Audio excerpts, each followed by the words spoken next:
basically the technique for finding the length of a curve is that you divide it into, firstly you take lot of points on the line segment, then in between those points you make straight lines and you approximate the length of the curve with the lengths of these straight lines. Okay, so you find the length of each of these straight lines using the distance formula. Find the distance between these 2 points, that will be the length of the straight line, and then when you add up all these lengths you will get approximately the length of your actual curve. So this is the basic idea, and this is again using the same concept of finding area and volume. Okay, so the same thing is also used here when we are finding length. So length is basically a one dimensional quantity which you are calculating. So here you will have to find the distances. Okay, so you will approximate it using straight lines, and once when you increase these number of points, or basically when you take the straight lines to be of very small length.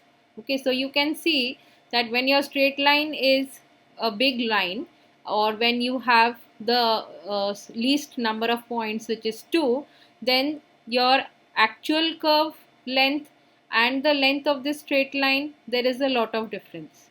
You increase one more point, your actual length of the curve, which is this blue length, and the sum of these two straight lines, it will be slightly closer. Then you move on and you increase one more point, then you see that length of these straight lines, when you add up, it will be almost same as that of the blue curve, length of the blue curve. Then you increase it furthermore. So as you keep on increasing, you will see that the difference is getting very small. And when you take the limiting situation, that is when your number of points increases to infinity, or you can also say that this distance reduces to 0, in that situation your actual length of the curve will be exactly equal to sum of the lengths of those straight lines. So that is the main concept, and this is how you find length of one such straight line. Okay, this length, it is using the distance formula. So x2 minus x1 square we denoted by delta xk, and then y2 minus y1 square we denoted by delta yk, which is also given by this expression because your curve has the formula y is equal to fx. So is this clear till this part? Yes. Yes. Okay, then after this we are just going to apply the mean value theorem and replace this difference fxk minus f of xk minus 1 with the derivative. Okay, so this is the replacement which we are doing using the derivative, and this comes from the mean value theorem and from the fact that the function which we are taking f is a smooth curve. Okay, your f is a smooth curve.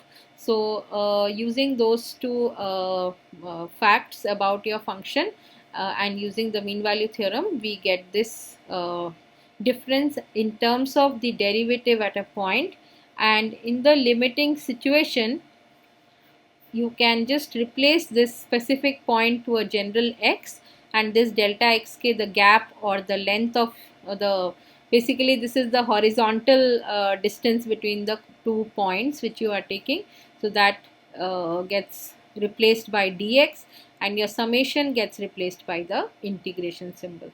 So that is how we get the formula 1 plus f dash x square. So this delta x is taken out common and it is replaced by dx, and you are left with 1 plus the square of the derivative inside the square root. So that gives you the length of the curve.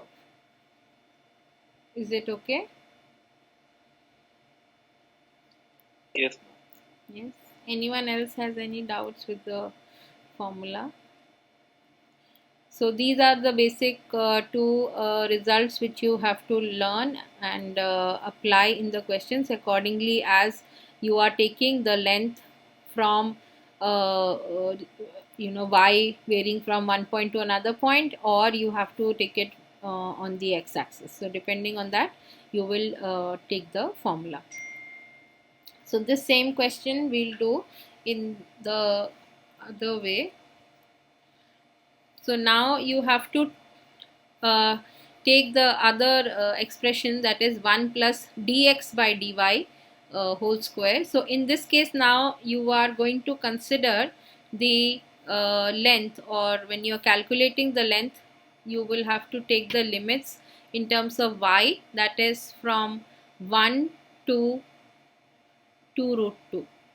Okay, so instead of looking at this from this point x-axis point of view, we are now trying to look it from the y-axis point of view. The arc portion is the same so the length has to be the same, but now our divisions will be mapped onto the y-axis, and instead of replacing delta y, we will now replace delta x, and this is how we get the formula. Okay, so 1 plus dx, so the derivation is not required, you are only required to use it in the uh, integration and get the answer. So when we have y is equal to x power 3 by 2, we now have to rewrite the equation in terms of f of y. So you have to write x in terms of some y expression, and from here we can say x is y to the power 2 by 3, and then we can find out dx by dy. So just differentiate this expression with respect to y and you get this answer. So take the square of this 1 plus square of that in the square root with respect to y. When you integrate from 1 to 2 root 2, you will get the answer, and the steps are similar, that you substitute this part. Basically first you take out y raised to power minus 1 by 3 common from the square root, it comes out common, and then you can substitute this inside term as some say u, and then these are the integration steps.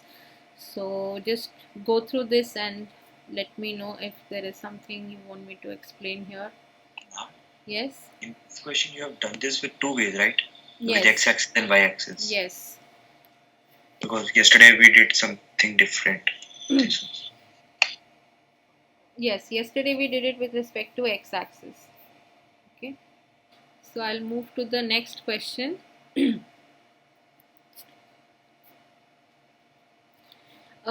Okay, so before we take on other questions, this is another formula which we'll be using when our expression is not given directly as y in terms of x or x in terms of y.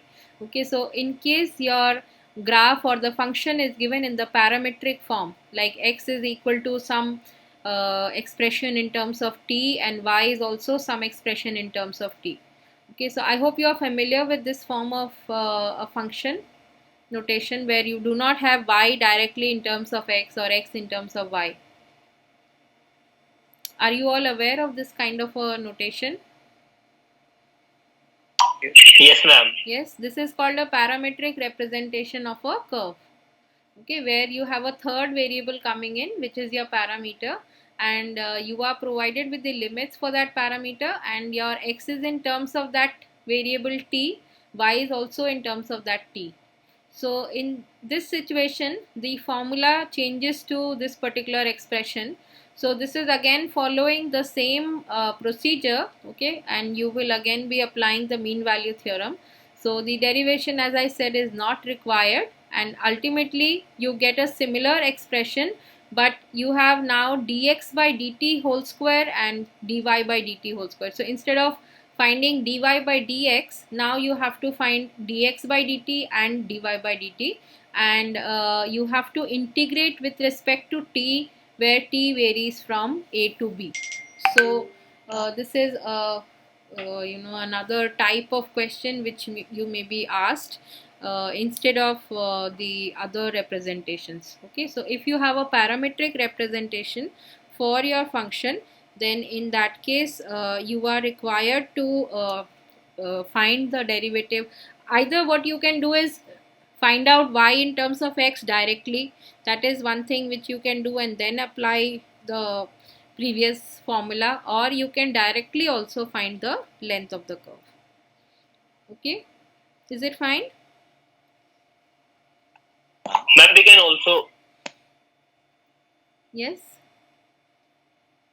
Yeah, why don't you go ahead?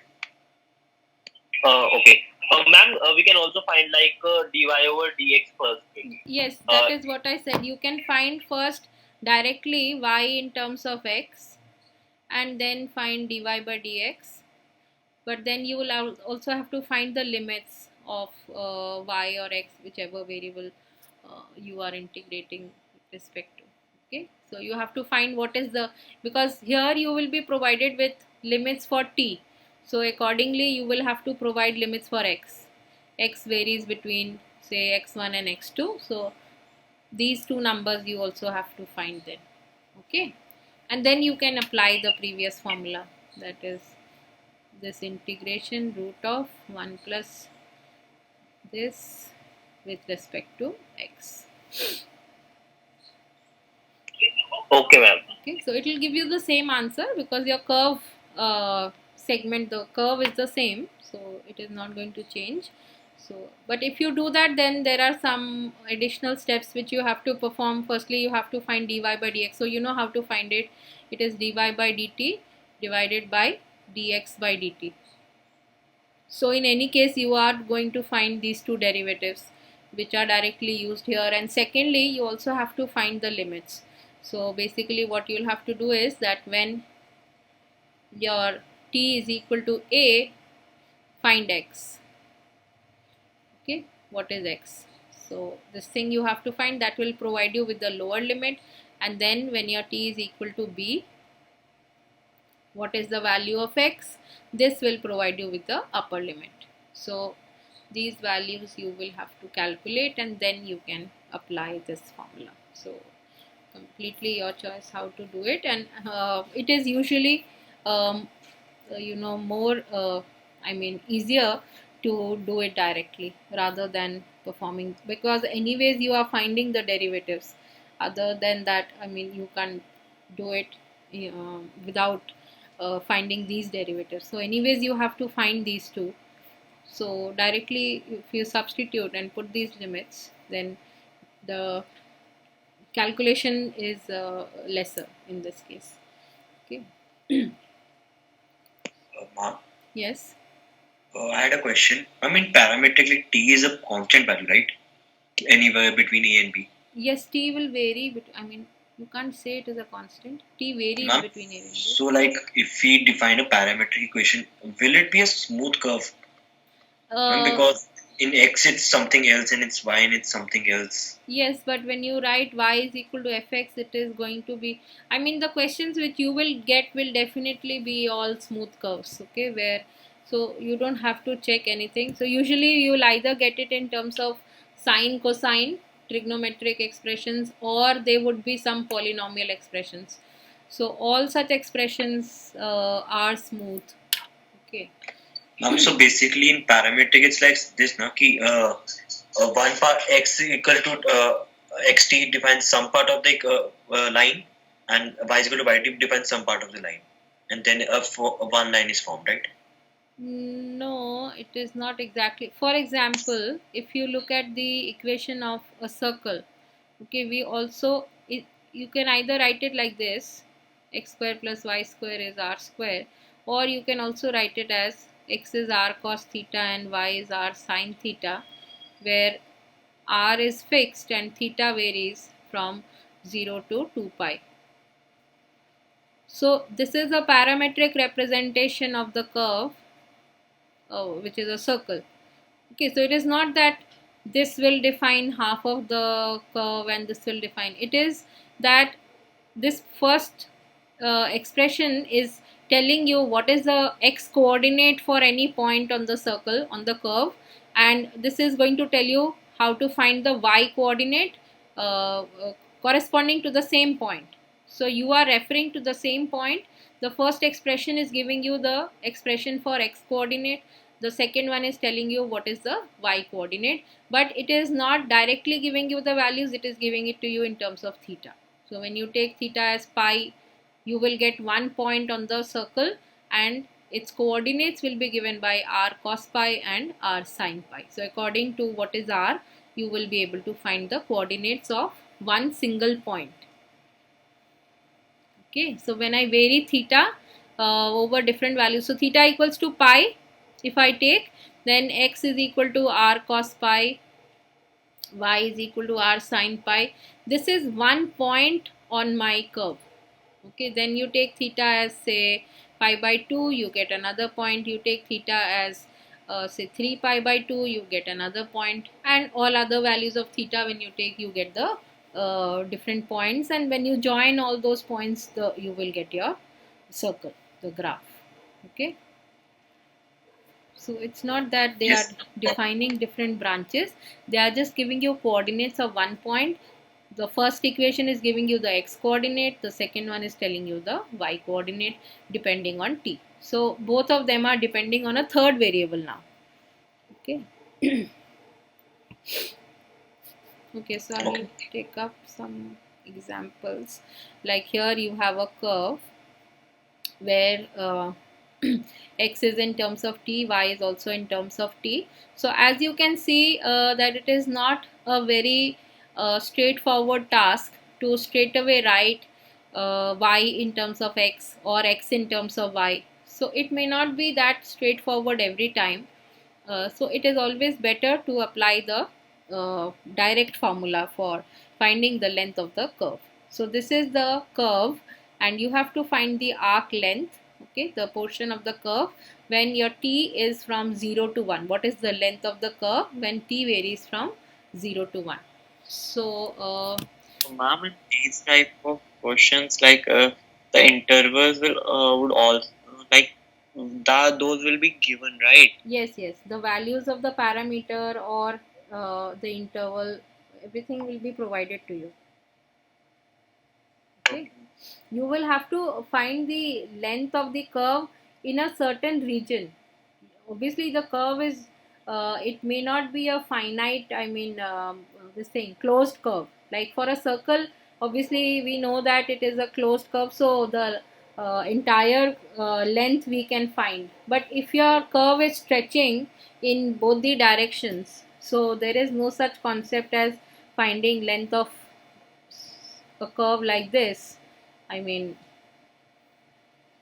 which is extending on both the sides. Obviously you can't find the length, you will have to restrict some region, that okay, in this region what is the length of the curve, okay, or in this region what is the length, or here what is the length. So you will have to be provided with the limits, either the x limits or y limits, or if it is a parametric form, then in terms of the parameter. Okay, only for closed curves obviously there is uh, the length is finite, you know, for a circle or for any such curve. Like if you have a triangle region and you are asked to find what is the length of, you know, all these three sides. So if some kind of an information is provided for a closed curve, something which is you know, a finite length, so there then you will be provided with the complete range. But in case your curve is extending on both the side, both in both the directions, then there is no I mean you will have to be provided with the limits. Okay, you can't find the length otherwise. So okay, for this question, let me see. Firstly we'll find what the derivatives are, and then we have to integrate that expression. Okay, so let me ask someone to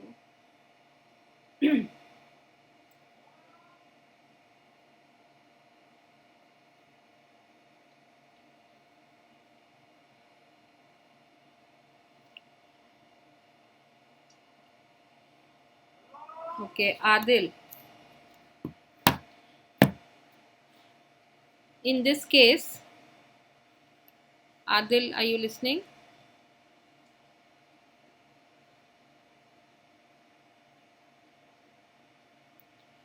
Arushi, Yes, ma'am. what is the value of dx by dt in this case? 2 multiplied by 1 plus t. And what is dy by dt? 3 times 1 plus t whole square. Okay, so what will be, if you have a pen and paper with you, just tell me what will be the final expression which you have to integrate.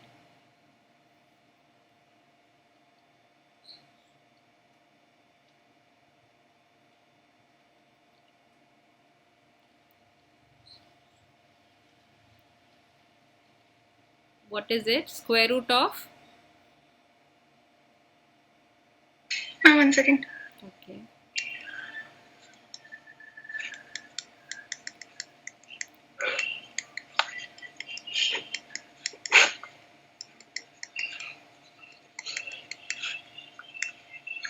Square root of 3t square plus 8t plus 5. 3t square plus 8t plus 5. Okay, and how will you integrate this?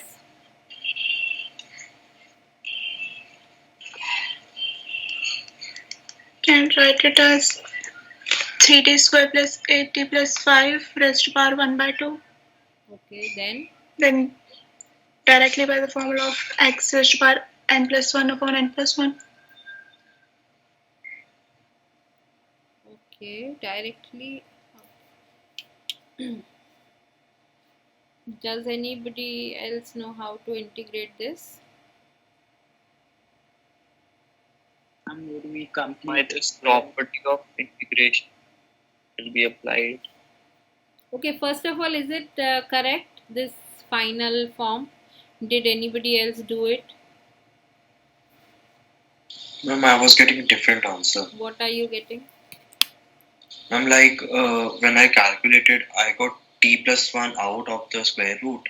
And Okay. inside the square root, I got 9t square plus 18t plus 13. Okay. Arushi, please check your calculation and see. According to Maneth, it should be this inside the integration. 18. Can you take common? Yes, but even if you would have not taken common, 18t is here, I think I wrote it.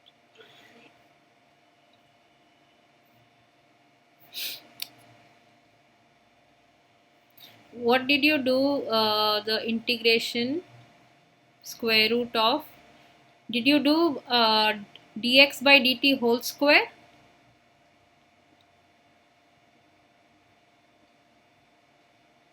Did you take the whole square for this?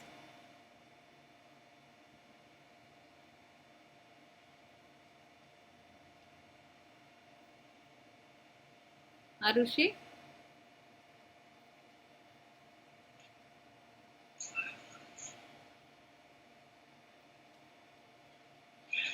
Oh, sorry. Okay, so the formula is you have to take dx by dt whole square and dy by dt whole square. Okay, so this is what you are going to get. Okay, so let me just there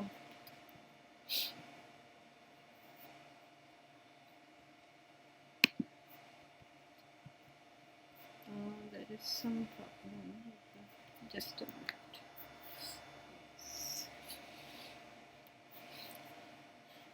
Okay, so this is what you will be getting. Now here what do we do for integration? Navya, can you suggest how do we integrate this? Navya? Yes, ma'am. How do we integrate this expression? Integral of 1 plus t and then this square root of this. How will you integrate this? Then first of all, we'll solve inside Okay, then that. Ma'am, just a minute. so I'm just writing it here, the expression inside. Okay, what is it? 90 square plus 18t plus 13. Okay, so this was the same as what Manit had said. Now what? 1 plus t is outside the square root and this is inside.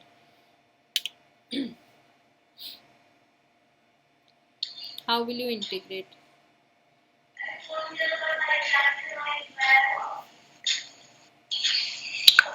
Ma'am, I'm not getting how to do it.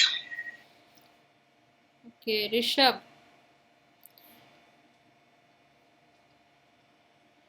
Rishabh, are you listening? Yes, ma'am. Yes, how would you integrate this?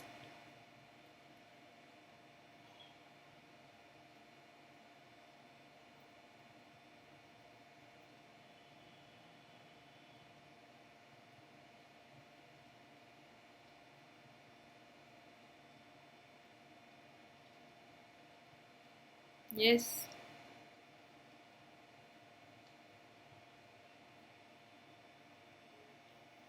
I think there is a method, no, but I don't. Okay. Rishabh, I just wanted to ask one thing. You had been attending classes with the other section. So, I mean, till which date do you remember? Till which date you attended it with section N? Just a minute, ma'am. Okay. Meanwhile, can somebody else suggest what is the technique? Shravan? Yes, ma'am. Okay. Yes. Who's that? I think property of integral could be applied here. Which property? I think we have to make it Ma'am, I think as a perfect square first. Perfect square. Ishika, yes. What do you want to say? ma'am, we can just take 9t square plus 18t plus 13 to be u, and it will simply be then t plus 1 dt will be du by 18. Yes. So whenever we have one expression and its derivative also coming up, like here you have inside the square root the term is t square and you have its derivative t. So if that happens, you would substitute this as some other variable and this gets absorbed with dt and it gives you du. Okay, so this is the substitution. You can either write it like this or in this form if you want to, 9t square plus 18t plus 13, and then du will be 18 times 1 plus t dt. So this term 1 plus t into dt will be replaced by du divided by 18, and we also have to change the limits because we have made a substitution. So when your t is 0, put t equals to 0 here, that will give you u as 13, and then you put t equals to 1 here, that would give you u as 40. So this is how the limits are going to be replaced, and this integral will then become integral from 13 to 40. 1 plus t into dt gets replaced by du by 18 and you are left with square root of u. Now you can integrate this. So root u, the integral is u power 3 by 2 divided by 3 by 2 from 13 to 40, and then just substitute upper limit minus lower limit. So that is going to give you the final answer. Is this okay? How this integration has been done? So in most of these questions related to finding length of curves, you will have to use this kind of a technique here, where you will be substituting some expression in terms of a variable u, and then du will be the remaining term into dt. So you will also have the derivative of this term coming up, and so you can easily use this substitution and get the integral. Okay, are these steps clear? Ma'am, Yes. like in the normal questions, you said that we had to draw some sort of graph. Here it is not required, right? Here it is not required. Yes. Here you need not draw the graph. Okay. Excuse me, ma'am. Yes. Ma'am, till 4th December, I had attended classes from the other section. Okay. Because there I has, after that it was your name has been shifted to M section, right? yes, ma'am. Okay, so I'll see how we have to mark your attendance in case it is based on the final list. Okay, so I will mark your attendance for M section then, because I still don't know how the college is going to ask us to give the attendance. So if it is like I can give it separately for till some date and then separate for another date onwards, then it is fine. Otherwise, if they give me some standard format that I have to upload it there, then if your name is in M section, I will mark your attendance from the other list in the M section only. Okay, so it will not be showing in your end section attendance, but it will come in your current section. Okay. Okay, ma'am. Because as of now, section lists are still changing, so they haven't uploaded it in the software yet. Okay. Okay, ma'am. So I'll take up the next example. This is the curve. Now obviously you will not be able to sketch this, but you should be assured that all such expressions are going to give you smooth curves, because as I mentioned, all polynomials and all trigonometric expressions are definitely trigonometric sine and cosine. Okay, so you can be assured that such expressions are always giving you smooth curves, so there is no need to check that. All we need to do is find the length of the curve. So dx by dt, when we are differentiating x with respect to t, okay, you will be getting this expression. So just check this. Is it okay?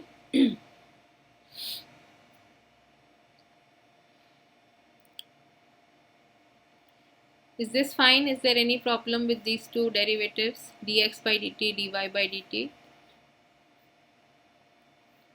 And when you take the squares, you are left with t square. Okay, so square of this and square of this, so you can add the two. You will get t square into cos square plus sine square, which is 1. So you are left with only t square. Limits for t are provided, 0 to pi. You just apply the limits, then take the square root, that will give you simply t, and then you integrate. So this is the integration part is very simple here, because there is only a single term. So it is t square by 2, and apply the limit 0 to pi, so you get pi square by 2. That is the length of this curve. Excuse me, ma'am. Yes. Ma'am, could you, this might be my fault only, but could you do the calculation for dy by dt? Dy by dt, okay. Yes. Okay, you tell me what is derivative of sine? Oh, okay, ma'am, I think I know where I made my mistake. I actually kept it as sin t. Okay, yes, it will be t sin t. Okay, ma'am. Okay. Anyone else has any doubts with this? So here also you can see that if you would have tried to write y in terms of x, it would have been a very cumbersome task, and then probably integration would also not have been that easy, and finding the limits, like what is x when t is 0, that I think is not that difficult, but your getting y in terms of x would not have been a very easy task. Okay, so it is always better to keep the expressions in terms of t and use the direct formula for length of the curve in the parametric form. Okay, then there is another example. So here, what is dx by dt? Let me see if somebody can answer this. Priyanshu. Yes, ma'am. What is Just a dx second. by, okay.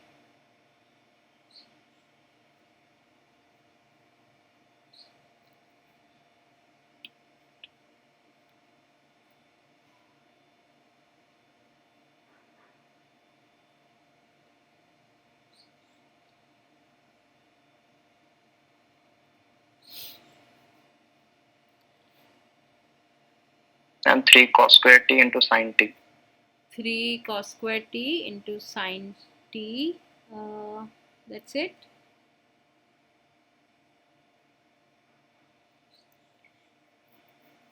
Yes, ma'am. Sankalp, do you think that is correct? Dx by dt. Yes, ma'am. 3. No, ma'am. It's minus 3 square t into sin. There will be a minus sign. Now is it fine? Yes. Yes, ma'am. Okay, okay. And what is dy by dt?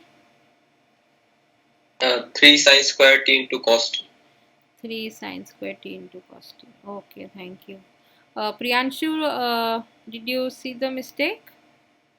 Yes, There ma'am. had to be a Yes, minus. ma'am. Sorry. Okay. So when you take the squares of these two expressions, what will you be getting? Say Shravan, okay, let me see if you can tell me. What do you get inside the square root? Ma'am, it will be 9 cos raised to power 4 and sine square t. Cos raised to the power 4 and multiplied with sine Sine square. square t. When you Yes, add, ma'am. okay. So let's see.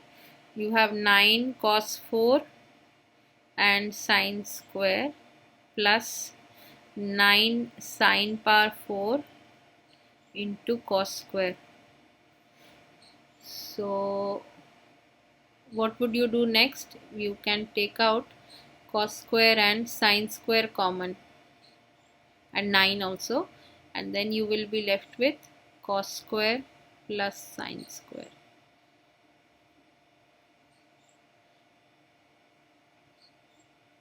Yes, so is it the same what you were saying?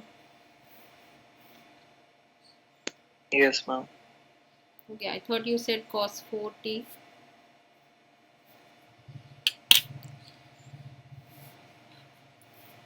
Okay, so this is what you will get inside the square root. Okay, so when you remove the square root, you are left with 3, and then you have root of cos square into sine square. So what will be the value of the square root of this expression? Again, this is a similar task what we did earlier. So actually here what will happen is when you get this expression finally, the square root will be absolute value of this expression. Okay, because we do not know whether this part is going to be positive or negative. It will depend on which quadrant it is going to lie. Okay, so if it lies in the like for example, if your theta is between or t is between 0 to pi by 2, then both these expressions will be positive, and therefore your square root will be plus of 3 cos t sin t. But in case it is lying in some other quadrant where you have a negative value for this particular expression, then in that case you will have to attach a negative sign, because again the square root which we are going to take is going to be the principal square root. Okay, which means it is going to be the positive value.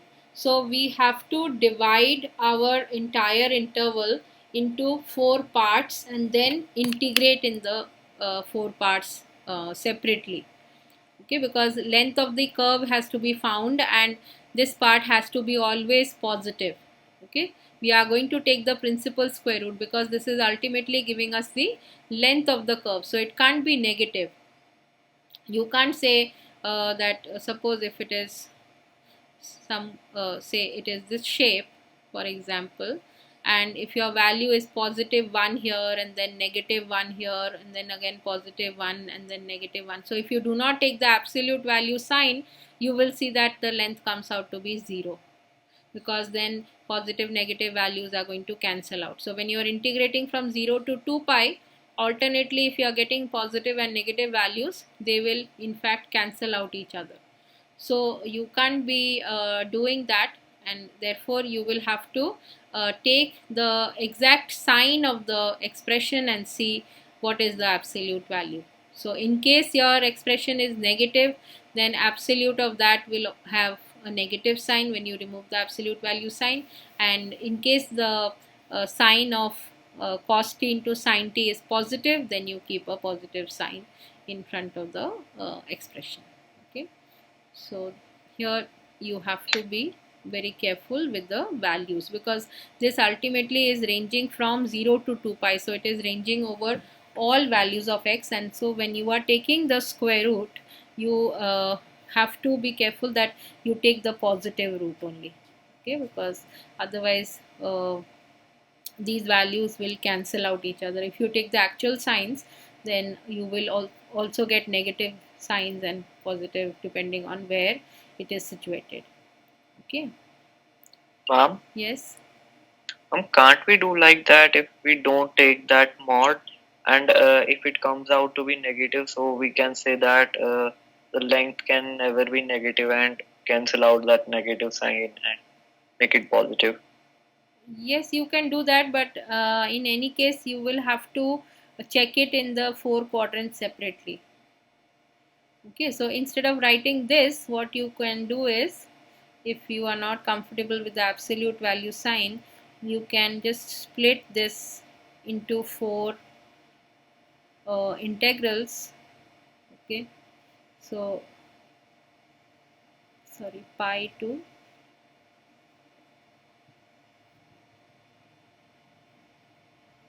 and in each of these integrals what will be the value, so you will have to take a positive value every time. So if you want, you can do that. So you can skip this step and directly come from here to here. Okay, so that is okay. So this is for the Okay. first quadrant. In the first quadrant, all the sine and cosine values are positive, so you will have a positive sign. In the second quadrant, only uh, sine is positive. So your product, that means cos is going to be negative, so you will have to attach a negative sign in front of it because you want a positive value ultimately. Then in the third quadrant, both the expressions are negative, so your product is going to be positive, so there is no need to attach another negative sign, you can directly add this. And in the fourth one, only cosine is positive, sine is negative, so in that case again product is going to be negative, so you will have to attach a minus sign. So in the first quadrant, this square root value, this will be a positive value. In the next one, it is going to be negative, so you attach a negative sign. In the fourth one, so as I had given you the example that, for example, in the first quadrant this length comes out to be +1, in the next one it is coming out to be -1, then here it is again +1 and here it is -1. That doesn't mean that when you add your length comes out to be 0, it should be actually 4. So how do you find that length? 1 and then minus of -1, then +1 and then again minus of -1. So that is how you get the length. So wherever your value comes out to be negative, you attach another negative sign to it so that you ultimately get a positive value for your length, because it is the length of the curve which we are calculating, so we can't have negative values. Okay, and this would come out to be 6. So how would you integrate this? Cos t into sin t, how will you integrate? Using sin t to be u or something. Okay, Or so sine 2t by 2, and then we can write it as 1 minus cos 4t by 2. there is no need to write it as 1 minus cos. So from here Yeah. you can directly integrate. Integration of sine will be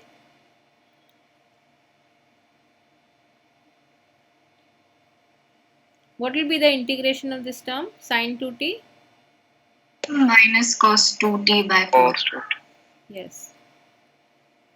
Okay, so this is the integral, and then you can apply the limits. For example, if it is the first one, then you can apply the limits here. Okay, so this is a simple way of integration. Replace cos t into sin t as sin 2t by 2, and then integrate sine, that will be minus cos, and because of this 2 you will also divide by a 2, and this half is taken outside. So this is a much simpler way, or you can also do the substitution, but there again you will have to change the limits and all. So I feel this is a much simpler way of doing, and when you add all of them you will get 6. Okay, so just go through the solution. Yes, So we'll show this calculation for all the integrations separately. yes, you will. No, you can show it just for one and then give the values of the others.